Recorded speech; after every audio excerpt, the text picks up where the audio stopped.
Bismillahirrahmanirrahim. Assalamualaikum warahmatullahi wabarakatuh. Alhamdulillahirabbil alamin.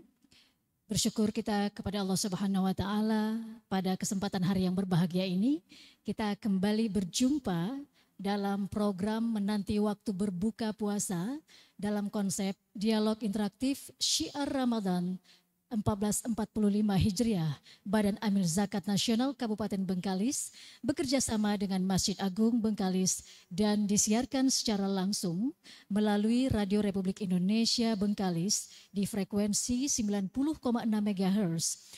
Anda juga bisa mengakses siaran kami melalui aplikasi RRI Digital dan streaming rri.co.id serta disiarkan melalui channel YouTube Masjid Agung Istiqomah Bengkalis dan juga Facebook Masjid Agung Istiqomah Bengkalis.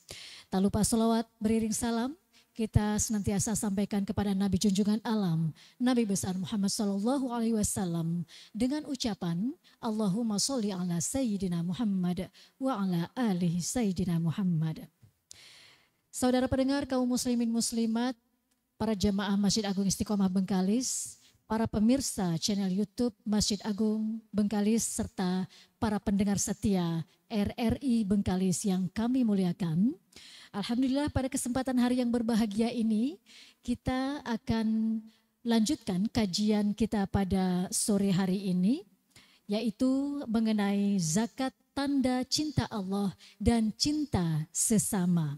Bersama narasumber kita yang sudah hadir di Masjid Agung Istiqomah Bengkalis bersama Ustadz Rino Rialdi LC.MIS selaku Komisi Fatwa Majelis Ulama Indonesia Kabupaten Bengkalis.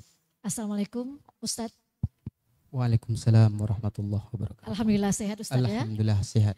Alhamdulillah. Pada hari ini kita sudah melangkah ke 14 Ramadan 1445 Hijriah dan insya Allah mudah-mudahan kita semua masih diberikan kesehatan dan kesempatan untuk menyelesaikan kewajiban kita di bulan suci Ramadan tahun ini Ustadz ya.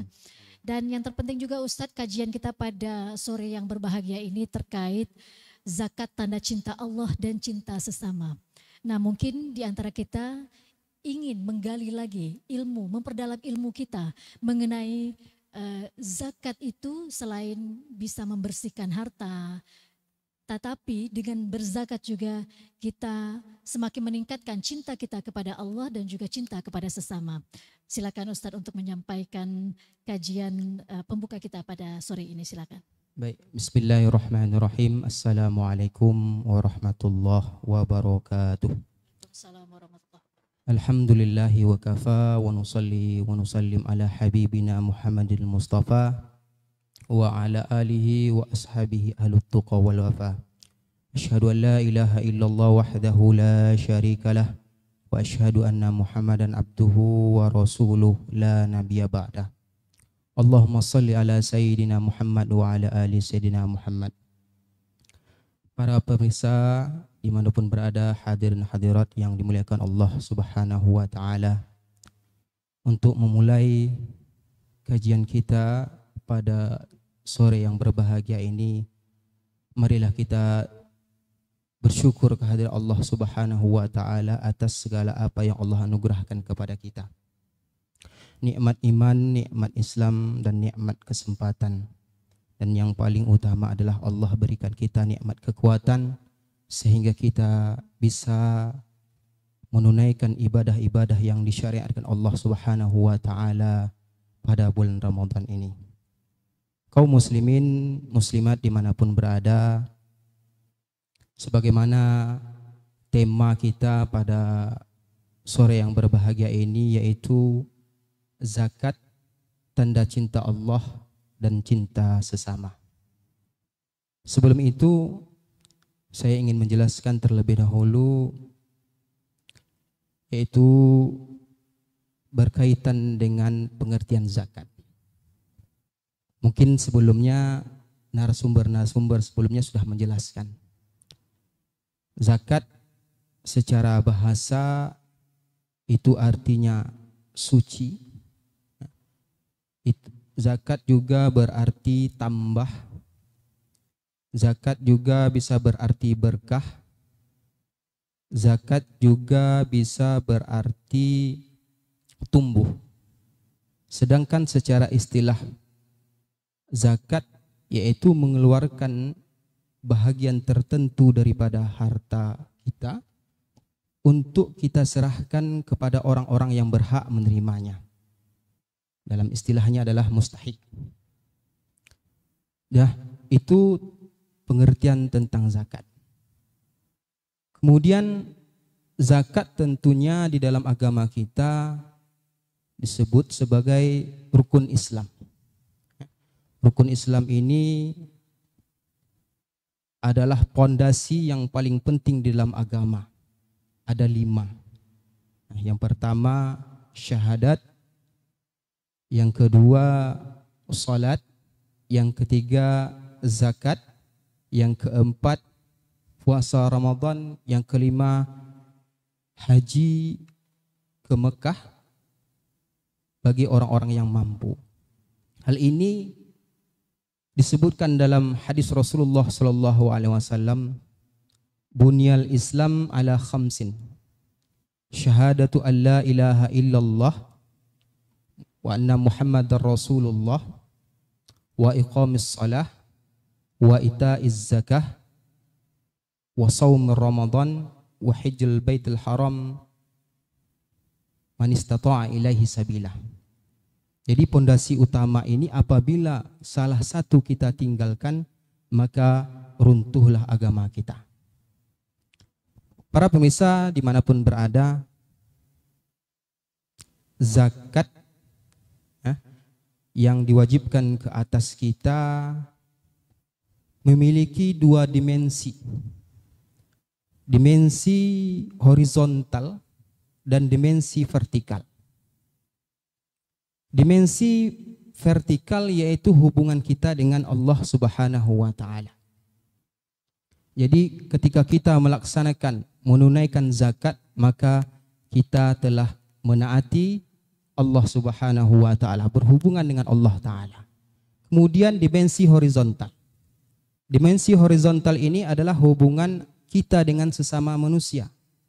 Maka ibadah zakat ini sebagaimana disebutkan oleh Syekh Yusuf Al-Qaradawi, ibadah zakat ini adalah ibadah ijtimaiyah, yaitu ibadah yang berkaitan harta, ibadah harta yang berkaitan dengan sosial masyarakat. Ini zakat ini pondasi penting dalam kehidupan kita bermasyarakat. Kemudian kalau kita tarik ke belakang, zakat ini kapan sih diwajibkan? Zakat pertama kali diwajibkan yaitu di periode Nabi sudah di Madinah. Jadi setelah Nabi hijrah, zakat itu diwajibkan. Diwajibkan pada bulan Sya'ban pada tahun kedua Hijriah. Namun zakat yang pertama diwajibkan itu bukanlah zakat mal. Zakat yang diwajibkan pertama kali itu adalah zakat fitrah, yaitu bulan Sya'ban, dan ditunaikan pada bulan Ramadan pada tahun itu.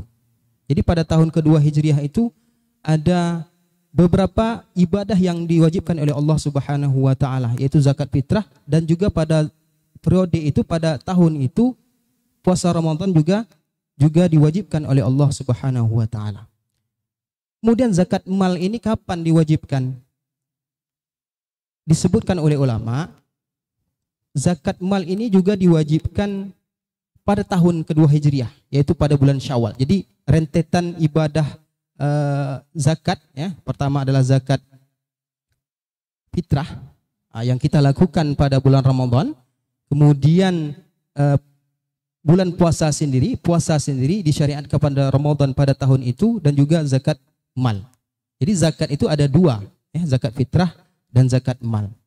Kemudian kita tarik lagi pada periode Makkah, sebenarnya ayat-ayat Al-Quran yang turun tentang ataupun berkaitan dengan zakat ini sudah ada,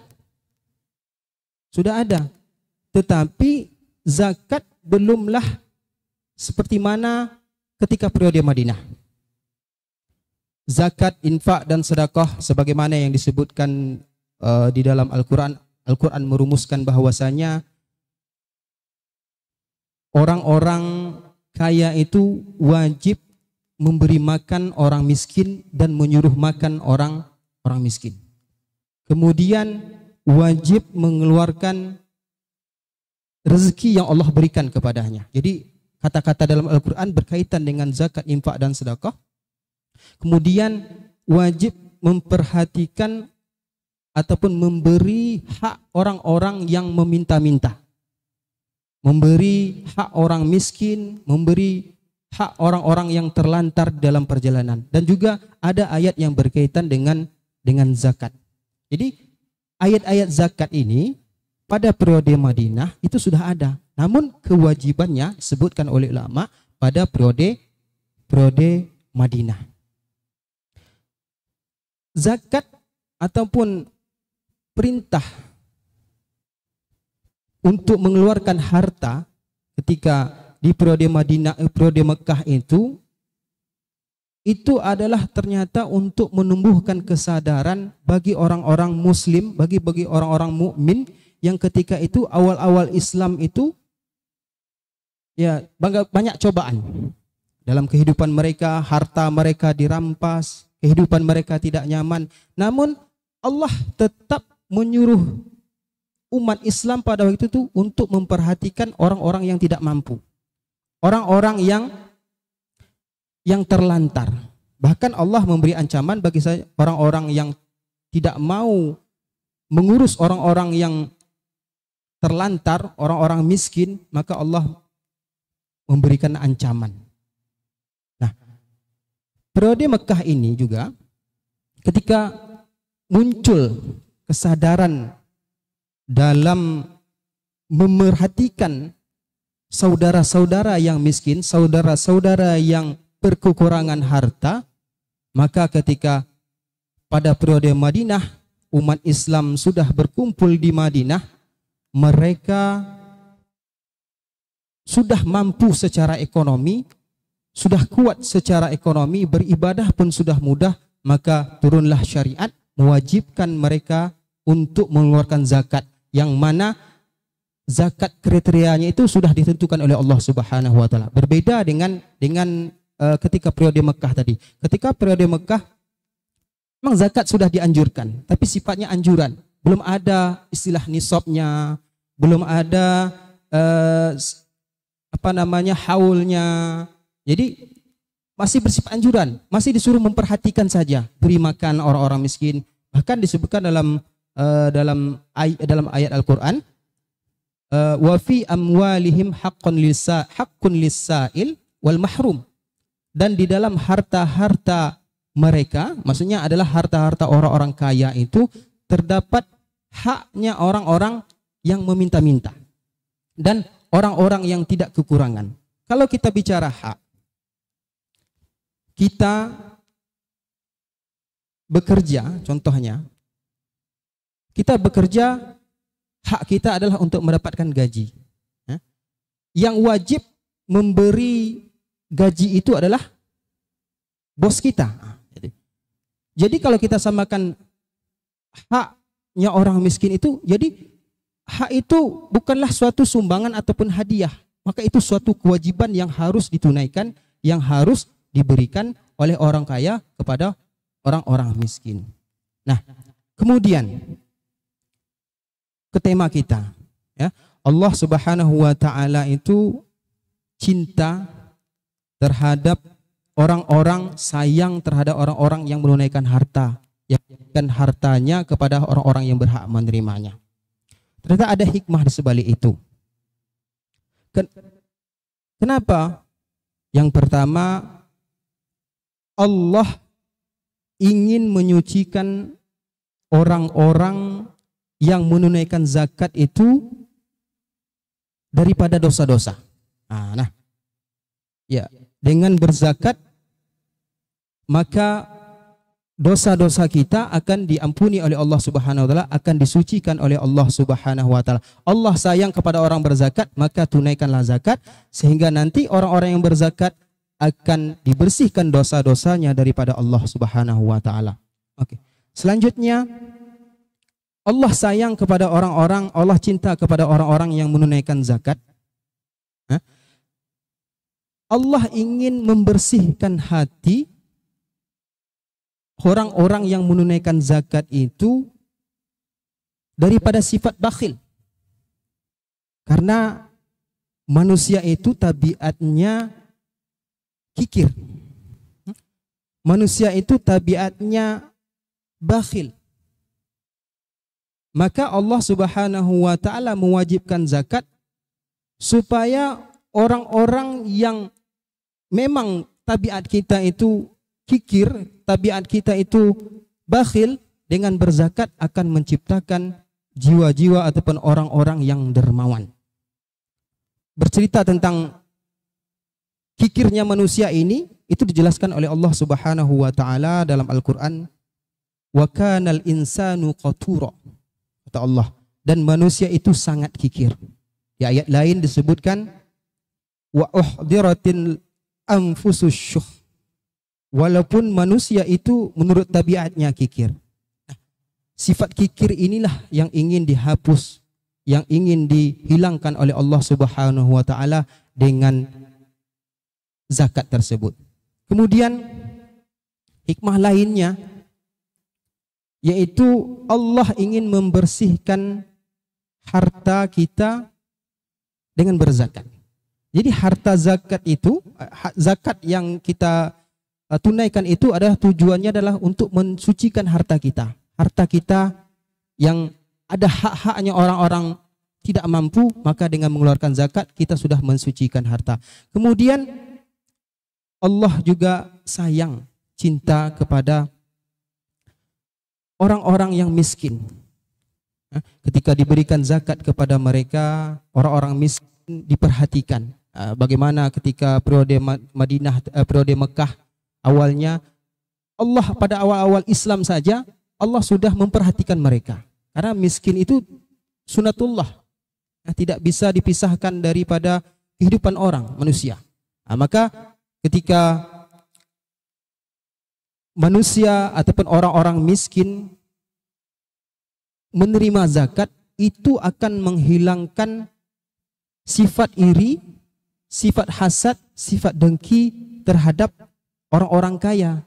Jadi ketika orang-orang tidak mau menunaikan zakat, tentu akan membuat orang-orang miskin itu akan memandang lain, iri, dengki dan lain sebagainya. Oh, ini orang kaya nih, tak mau menunaikan zakat, tak mau memberikan hak-haknya orang miskin. Maka orang-orang miskin itu akan timbul rasanya penyakit iri hati dan lain sebagainya. Nah, ketika mereka diberikan zakat oleh orang-orang kaya, tentu akan menghilangkan sifat-sifat demikian. Nah, hubungan antara si kaya dan si miskin ini, ketika si kaya memberikan harta mereka kepada si miskin dengan melalui zakat, maka akan tumbuh cinta kepada sesama. Begitu juga orang miskin. Ketika orang miskin dibantu oleh orang kaya, mungkin tidak akan ada perasaan iri, dengki dan lain sebagainya. Kita lihat kadang-kadang di video, ketika kita melihat orang miskin dibantu oleh orang, doanya semiskin itu panjang umur. Kalau kita melihat saja, kita sudah merasa getaran. Kita merasa subhanallah, orang-orang miskin ketika ditolong akan mendoakan kebaikannya, panjang umur. Apalagi kalau kita melakukannya. Maka insya Allah ketika kedua manusia ini, orang kaya dan miskin, saling mencintai, insya Allah Allah menurunkan rahmatnya, Allah akan menurunkan cintanya, akan menambahkan cintanya tentunya kepada orang muzaki, yaitu orang-orang yang mengeluarkan harta. Demikian yang dapat saya sampaikan. Wallahu ta'ala a'lam. Itu ada beberapa hal yang bisa kita tangkap ya dari penjelasan Ustadz kita, bahwa zakat itu bisa meningkatkan keimanan kita juga Ustadz ya. Iya. Bisa meningkatkan rasa cinta kita kepada Allah dan juga cinta kepada sesama. Baik pendengar di mana saja Anda berada, untuk Anda yang ingin interaktif bersama kami, silakan melalui line telepon 0823 8836 4742. Nanti akan kita bahas selanjutnya Ustadz setelah pesan-pesan yang berikut ini. Tetap bersama kami.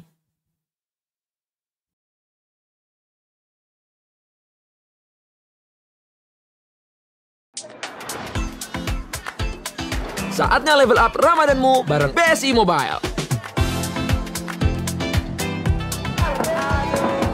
Udah maghrib ya? Udah nih guys. Jangan cuma mikir diri sendiri. Mulailah berbagi. Level up kebaikanmu pakai fitur berbagi. Masih begitu? Bukannya lebih cepat begini? Level up transaksimu pakai Kris. Boleh sih kayak gitu, tapi lebih praktis gini. Bisa level up pakai Siswaf. Belanja lebaran, bisa sih gitu. Tapi lebih simpel gini. Level up lah pakai fitur e-commerce. Sudah saatnya level up gaya hidupmu. Biar Ramadan makin bermakna. Pakai terus BSI Mobile. Level up Ramadanmu. Bank Syariah Indonesia. Asia. Guys, selamat puasa ya.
Terima kasih pendengar setia RRI di mana saja Anda berada, para pemirsa channel YouTube Masjid Agung Istiqomah Bengkalis dan juga para jamaah Masjid Agung Istiqomah Bengkalis masih bersama kami dalam kajian syiar Ramadan 1445 Hijriah bersama Badan Amil Zakat Nasional Kabupaten Bengkalis.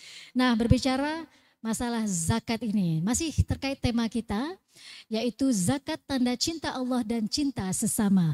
Untuk Anda yang ingin bergabung bersama-sama kami, berdiskusi, mungkin ada pertanyaan yang ingin ditanyakan, silakan melalui line telepon kami 0823 8836 4742. Nah Ustadz, sebagaimana yang Ustadz sampaikan tadi bahwa dengan kita berzakat, harta yang kita keluarkan itu akan memberikan kita semacam ketenangan begitu ya, ketenangan, ketentraman. Nah bagaimana pula terhadap kita manusia yang sudah mengeluarkan zakat tetapi ini masih belum tenang ini, masih belum dapat ketenangannya. Itu seperti apa untuk mewujudkan ketenangan dalam diri kita setelah kita mengeluarkan zakat? Seperti apa Ustaz? Ya tentu kita dalam berzakat itu kan ada syarat-syaratnya. Kita menyerahkan zakat itu tentu kepada orang-orang yang berhak untuk menerimanya, gitu kan. Kalau kita berzakat itu menyerahkan kepada orang yang berhak menerimanya, bisa kita arahkan ke melalui Basnas, ya, melalui Basnas. Kemudian kita ada muncul tidak ketenangan, gitu kan, ketenangan hati kita. Ini salahnya di mana sebenarnya kan? Kan itu menjadi pertanyaan. Apakah ada sesuatu yang salah dengan harta kita? Ya, kita berikan. Tentu kalau kita introspeksi diri, setiap harta yang kita tunaikan, harta yang bersih, itu insya Allah akan melahirkan ketenangan dalam hati kita. Kalau tidak ada ketenangan, mungkin bisa kita introspeksi diri lagi. Apakah harta yang kita berikan ini sudah harta yang bersih, seperti itu kan? Atau apakah, mungkin tidak ikhlas ya juga. Tidak ikhlas juga ya. Kalau tidak ikhlas kita mikir-mikir lagi kan. rugi saya mau ngasih ini. Jadi kemunculan perasaan tidak tenang itu disebabkan oleh hati kita sendiri gitu. Bukan disebabkan perkara-perkara lain, karena mungkin kita tadi kembali kita tidak ikhlas, kemudian bisa jadi harta yang kita salurkan itu bukan harta yang bersih seperti itu. Karena syarat zakat itu harus daripada harta yang bersih. Maka kita harus introspeksi, kita harus mencari diri, apa sih sebenarnya yang salah? Saya sudah mengeluarkan zakat, saya telah memberikan hak-haknya orang miskin, kok ketenangan hati saya mungkin ada niat saya yang salah. Mungkin demikian. Baik, kemudian Ustadz tadi ada sedikit Ustadz sampaikan kalau kita memberikan zakat itu kepada orang-orang yang memang tepat sasaran begitu ya. Ada yang orang meminta-minta lalu kita mengeluarkan zakat kepada mereka. Nah, bagaimana pula zakat yang dikeluarkan kepada orang yang meminta-minta tetapi mereka ini tergolong orang yang tidak bekerja, bisa dikatakan malas bekerja. Apakah ini wajib juga mengeluarkan zakat untuk dia atau seperti apa Ustaz? Baik. Nah, ini ada pentingnya Basnas. Pentingnya lembaga. Kalau kita menyerahkan zakat langsung kepada orangnya, itu bisa jadi tidak tepat sasaran. Jadi ketika ada lembaga Basnas, mereka memverifikasi orang-orang yang betul-betul berhak menerimanya atau tidak. Nah, bagaimana kalau kita berikan zakat memang kita berikan langsung contohnya. Apakah dikira sebagai zakat? Ya, kalau seandainya orang yang kita berikan itu bukannya mustahik, ya, karena dalam kriteria Islam itu, dalam istilah fikih itu orang-orang yang menerima zakat itu ada asnafnya 8. Ya. Kalau tidak tepat pada asnaf 8 itu, maka ketika kita memberikan zakat kepada orang selain itu tentu bukan dikira zakat. Bukan dikira sebagai zakat. Orang yang mungkin karena malas, bukan karena ketidakmampuannya dalam mencari nafkah, dia sudah bekerja nih sekuat tenaga, namun masih saja sulit untuk mendapatkan hasil gitu. Kemudian juga miskin, ya, kalau kita kategorikan miskin, yang tadi fakir, orang sudah kalau fakir itu dia tidak memiliki pekerjaan, ya. Dia memiliki pekerjaan dan memang dia sudah tidak mampu, mungkin karena sakit dan lain sebagainya, dia kepala keluarga. Maka kalau kita lihat dengan mata kepala kita, itu adalah orang yang bisa menerima zakat, kategorikan ya itu menjadi zakat bagi kita. Namun alangkah baiknya kalau kita mau membantu orang tersebut, kita mungkin bisa melalui sedekah. Sedekah saja gitu kan. Jadi kalau zakat tuh ya kita serahkan ke Basnas. Biar nanti Basnas yang memverifikasi, karena tanggung jawab itu ketika kita menyerahkan harta zakat kita ke Basnas, insya Allah itu sudah terkira zakat. Nanti biar Basnas lah yang akan mengatur pendistribusian zakat tersebut.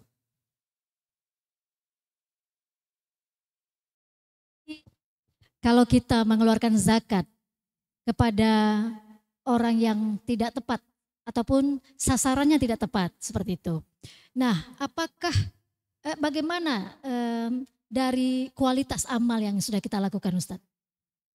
Ya, tentu kalau kita niatkan zakat, kalau kita berikan kepada orang yang tak tepat, berarti bukan jatuhnya zakat. Jadi kalau kita tetap kita mendapatkan pahala karena kita memberi ataupun membantu orang, walaupun orang tersebut tidak berhak kalau kita kategorikan sebagai mustahik zakat, namun kita juga tetap akan mendapatkan pahala. Kalau kita niat lillahi ta'ala, kalau tidak dikategorikan sebagai zakat, tentu dikategorikan sebagai sedekah. Jadi tentu itu semuanya tergantung juga kepada niat kita. Ingin bantu orang, ya, tapi kita tidak bisa katakan itu zakat kalau seandainya orang yang kita berikan itu dia bukan orang yang berhak untuk menerima zakat. Seperti itu. Jadi seperti itu ya. Mudah-mudahan saja di antara kita di sini memang seandainya ingin berzakat, jadi salurkan zakat kita di lembaga yang sudah terpercaya seperti Badan Amil Zakat Nasional Kabupaten Bengkalis yang sudah punya sistem tersendiri begitu Ustadz ya. Jadi kalau di Basnas kita sangat percaya sekali. Ya, di Basnas Bengkalis insya Allah aman syar'i, aman regulasi, aman NKRI. Baik pendengar, untuk Anda yang ingin bergabung di dialog interaktif kita silakan melalui line telepon 0823 8836 4742. Ustadz, kita akan kembali lagi setelah pesan-pesan berikut ini.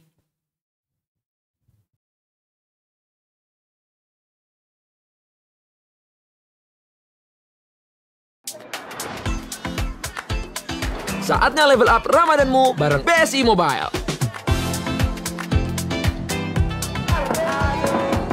Udah maghrib ya? Udah nih guys. Jangan cuma mikir diri sendiri. Mulailah berbagi. Level up kebaikanmu pakai fitur berbagi. Hah? Masih begitu? Bukannya lebih cepat begini? Level up transaksimu pakai Kris. Boleh sih kayak gitu, tapi lebih praktis gini. Bisa level up pakai Siswaf. Belanja lebaran, bisa sih gitu. Tapi lebih simple gini. Level up lah pakai fitur e-commerce. Sudah saatnya level up gaya hidupmu. Biar Ramadan makin bermakna.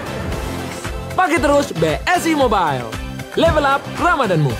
Bank Syariah Indonesia. Asyap. Guys, selamat puasa ya.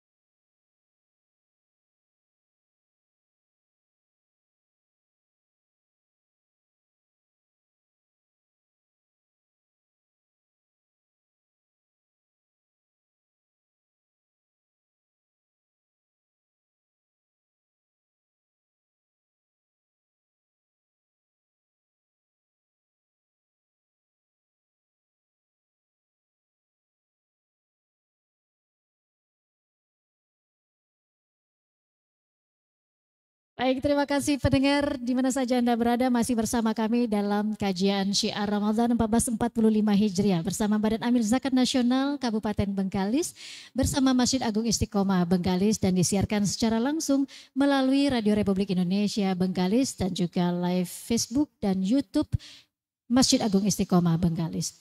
Nah, pendengar, untuk kajian kita teruskan ya, masih terkait dengan zakat, tanda cinta Allah dan cinta sesama.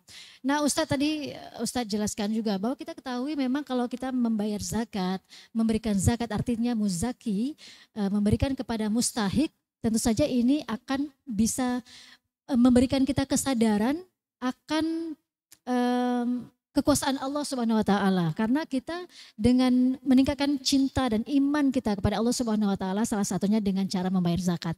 Begitu, dan juga cinta kepada sesama manusia juga demikian. Nah, kemudian Ustadz, selain itu dengan berzakat tadi disampaikan Ustadz bisa membersihkan harta, begitu ya. Nah, bagaimana pula ketika seseorang bekerja dari hasil yang haram? Mereka mengeluarkan zakat dari hasil yang haram tersebut. Ini seperti apa pula dalam syariat Islam, Ustaz? Oke, baik. Zakat itu tentu diberikan daripada harta yang bersih. Jadi jangan salah paham ketika dikatakan mensucikan harta, bukan harta yang haram yang kita dapatkan tuh ketika kita beri zakat, dia akan menjadi bersih. Jangan salah paham. Jadi memang syarat harta yang dikeluarkan itu adalah daripada harta yang bersih. Ya, daripada gaji kita, dari ya pendapatan yang halal lah. Nah, tentu kalau seandainya kita mengeluarkan zakat daripada harta yang haram, ya itu bukan kategori zakat. Karena zakat itu sendiri itu daripada harta yang bersih. Ketika disebut zakat itu bisa membersihkan harta. Nah, memang disebutkan di dalam harta orang kaya itu, apabila tidak diberikan haknya kepada orang miskin, maka itu akan kotor. Maka disebut oleh Nabi SAW, harta zakat itu, zakat yang dikeluarkan itu adalah daripada kotoran harta. Nah, jadi kotoran harta. Jadi selagi harta yang bersih ya, yang kita dapatkan dari cara yang halal tadi belum kita berikan kepada orang-orang yang berhak menerimanya, maka di dalam itu masih terdapat kotorannya. Nah, dengan cara, bagaimana cara kita ingin membuang kotoran harta kita? Maka dengan berzakat, kita berikan kepada orang-orang yang berhak menerimanya. Maka juga Nabi SAW itu, Nabi dan keluarganya itu tidak boleh menerima zakat. Nah, yang menerima zakat itu ada yang asnaf 8 itu. Walaupun keluarga Nabi itu ada orang yang susah miskin, mereka tidak boleh mengeluarkan, tidak boleh menerima zakat, karena harta yang dikeluarkan, harta zakat itu disebut dengan kotoran harta. Nah, seperti itu. Jadi ketika kita sudah keluarkan, maka ketika kotoran sudah keluar daripada harta kita, maka tentu harta kita bersih. Jadi jangan salah paham. Kita berzakat bukan membersihkan atau mensucikan harta yang haram. Ah, seperti itu. Wallahu a'lam. Ya.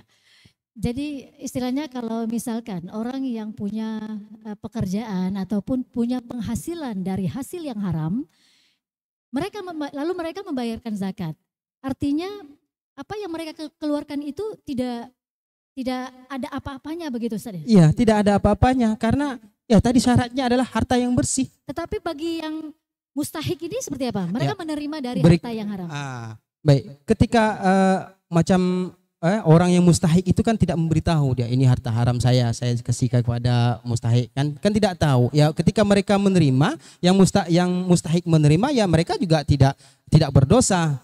Nah, karena perbuatan itu perbuatan itu kan bukan daripada mereka. Seperti itu Allah taala. Baik, berarti itulah memang rezekinya dari situ begitu. Ya. Tetapi tetap mereka menerima dengan ya secara halal ya Ustadz ya. Baik. Nah, selanjutnya Ustadz, ini menarik sekali masalah zakat. Sementara kalau kita melihat di luar sana mungkin banyak juga kejadian, fenomena juga lah ya yang terjadi, yaitu misalkan seseorang punya hutang yang banyak, mereka sudah tidak lama membayar hutang yang masih menumpuk, tetapi mereka mengeluarkan zakat. Apa yang harus mereka dulukan? Apakah menyelesaikan hutangnya atau zakatnya ini Ustaz? Ya, kembali kepada zakat sendiri ya. Kalau seandainya orang berhutang itu memiliki harta yang cukup untuk dikeluarkan zakat, ya, zakat itu kan ada haul dan nisabnya. Jadi bukan harta dapat belum cukup haul kita bayar ataupun belum cukup nisab kita bayar zakat, itu dikira zakat, ya tentu tidak. Maka tentu kewajiban kita kalau sudah kita memiliki kelebihan harta, maka tentu zakat yang kita harus bayarkan itu. Tapi kan orang berhutang nih, orang berhutang tentu hartanya kurang, ya kan?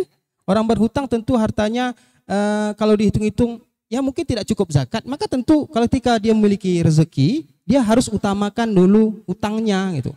Nanti ketika hutangnya sudah selesai, kemudian hartanya dihitung ternyata lebih daripada nisab, kemudian dia simpan sudah sampai haulnya, ya dia wajib berzakat gitu. Jadi untuk pertama tadi kalau ketika dia memang berhutang banyak hutangnya daripada hartanya, sedangkan hartanya itu tidak diwajibi zakat, maka tentu hutangnya yang harus diutamakan.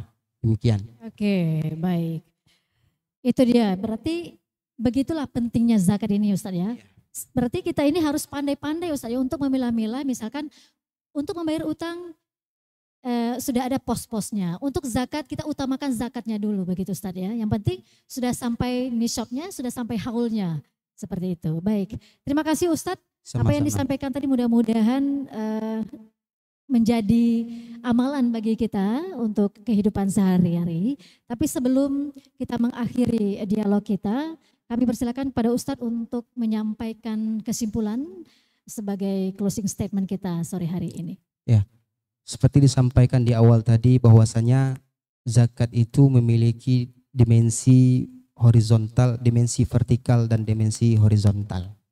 Ketika kita menunaikan zakat, berarti kita sudah menunjukkan ketaatan kita kepada Allah Subhanahu wa taala. Ketika kita membayar zakat, menyerahkan zakat kepada orang-orang yang berhak menerima, maka kita telah menunaikan kewajiban sosial kita kepada sesama kita. ketika kita sudah menunaikan hak kita kepada Allah, ketika kita menunaikan hak kita kepada sesama muslim, orang-orang yang berhak, maka tentu Allah Subhanahu wa ta'ala itu akan menurunkan rahmatnya, keberkahan terhadap harta kita, keberkahan terhadap keluarga kita, keberkahan terhadap orang-orang yang menerimanya. Dan kalau kita kembali pada awal periode Islam, seperti yang sampai di awal juga, tumbuh kesadaran ketika Allah Subhanahu wa ta'ala menurunkan ayat-ayat zakat, menurunkan ayat-ayat sedekah, memperhatikan saudara-saudara yang muslim. Ketika tumbuh kesadaran, maka mereka akan mudah, mereka tidak akan kikir untuk mengeluarkan harta, yaitu orang-orang yang berhak. Juga kita sebagai seorang muslim, tentunya kita mempunyai harta. Kalau kita hitung memiliki harta yang kalau bisa kita hitung sudah sampai nisabnya, maka kita wajib mengeluarkan, karena di situ ada hak-haknya orang-orang yang tidak mampu. Maka kitalah sebagai seorang muslim, kita harus sadar ketika Allah Subhanahu wa ta'ala menurunkan ayat itu, sebenarnya tujuannya kebaikan adalah untuk kita. Kembali, apapun ibadah, apapun pekerjaan, apapun amalan itu sebenarnya itu bukan untuk Allah. Sebenarnya adalah untuk kita sendiri. Begitu juga zakat. Ketika harta kita sudah diberkahi, ketika harta kita sudah suci, maka insya Allah Allah akan menambahkan harta kita lagi. Maka tidak ada ruginya kita berzakat. Maka disebutkan, ya, tak pernah orang berzakat itu menjadi miskin, menjadi papokedano, menjadi bankrupt. Tak pernah. Demikian penutup yang dapat saya sampaikan. Mudah-mudahan apa yang saya sampaikan ini bermanfaat untuk kita semua. Wallahu ta'ala alam bisawab. Baik, terima kasih banyak Ustaz Rino Riyaldi LCMIS yang sudah menyampaikan materi kita pada kajian Syiar Ramadan Basnas Kabupaten Bengkalis terkait zakat, tanda cinta Allah dan cinta sesama. Semoga dapat kita amalkan untuk kehidupan kita sehari-hari.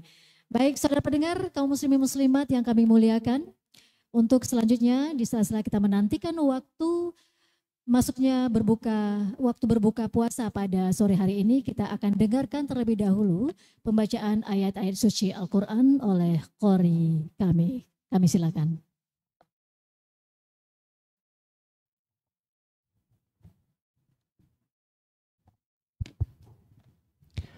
Assalamualaikum warahmatullahi wabarakatuh.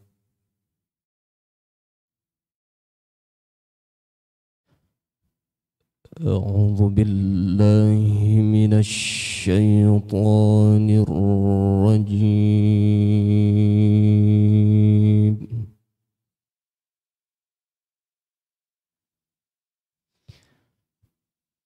Bismillahirrahmanirrahim.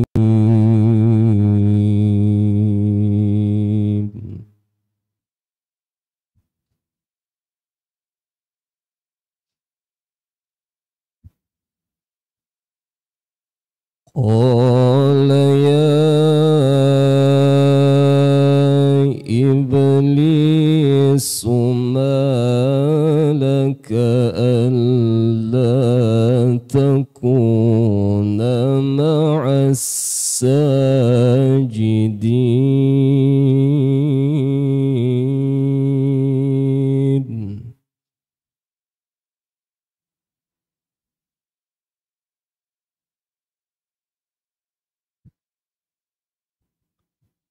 قال لم أكن لأسجد لبشر خلقته من صلصال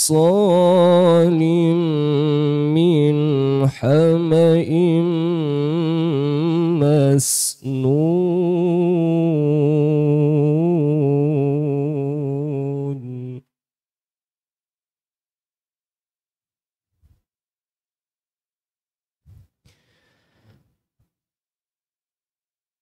قال فاخرج منها فإنك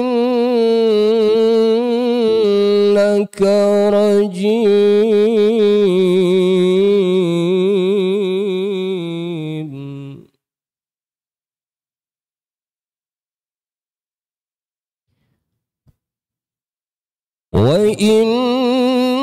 وإنك عليك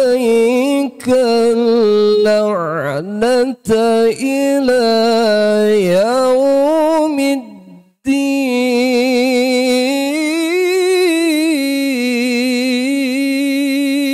الدين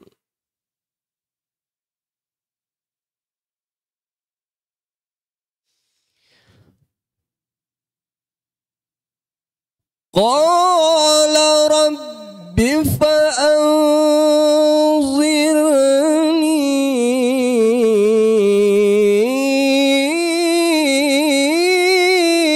إلى يوم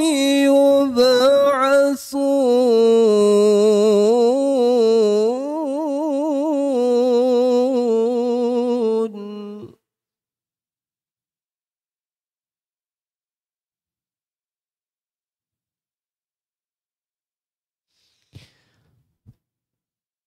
قال فإنك من المنظرين إلى يوم الوقت المعلوم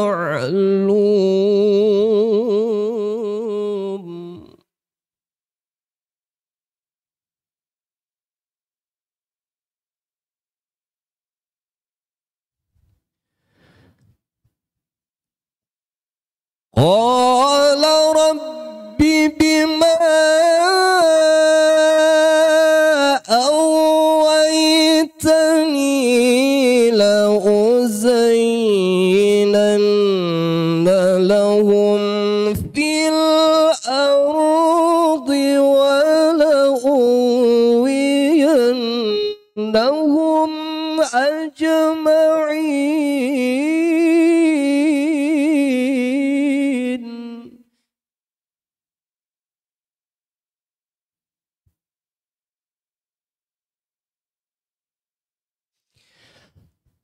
إلا عبادك منهم المخلصين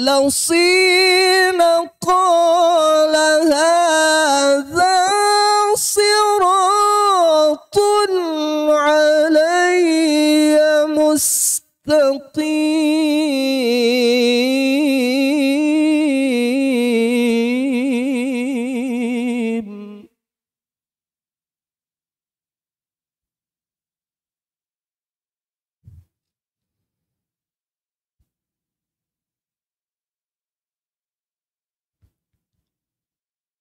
إن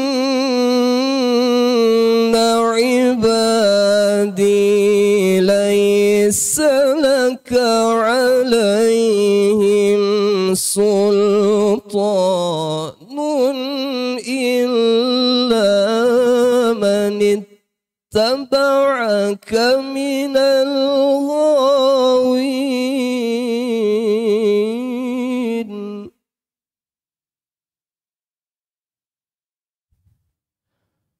وإن جهنم لموعدهم أجمعين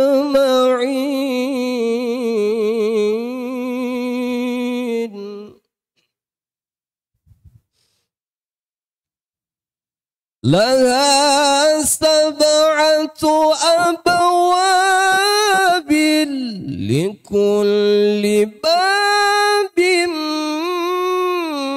منهم جزء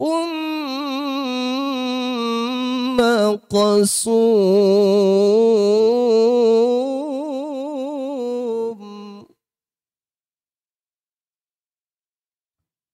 لها 7 أبواب لكل باب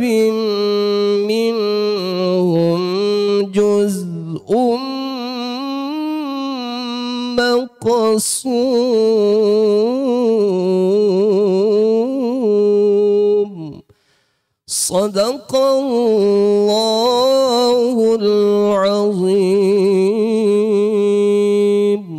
Assalamualaikum warahmatullahi wabarakatuh. Waalaikumsalam warahmatullahi wabarakatuh. Saudara pendengar kaum muslimin muslimat, demikian tadi pembacaan ayat-ayat suci Al-Quran oleh qori kami Mansur. Semoga saja dengan pembacaan Al-Quran tadi kita senantiasa mendapatkan syafaat di yaumil akhir kelak. Saudara pendengar kaum muslimin, saat ini kita langsung saja menantikan waktu berbuka puasa tepat pukul 18.24 menit waktu Indonesia Barat. Saya Rini Fakhriani bersama rekan teknisi Syahrizan mengucapkan terima kasih atas kebersamaan Anda. Billahi taufiq wal hidayah. Wassalamualaikum warahmatullahi wabarakatuh.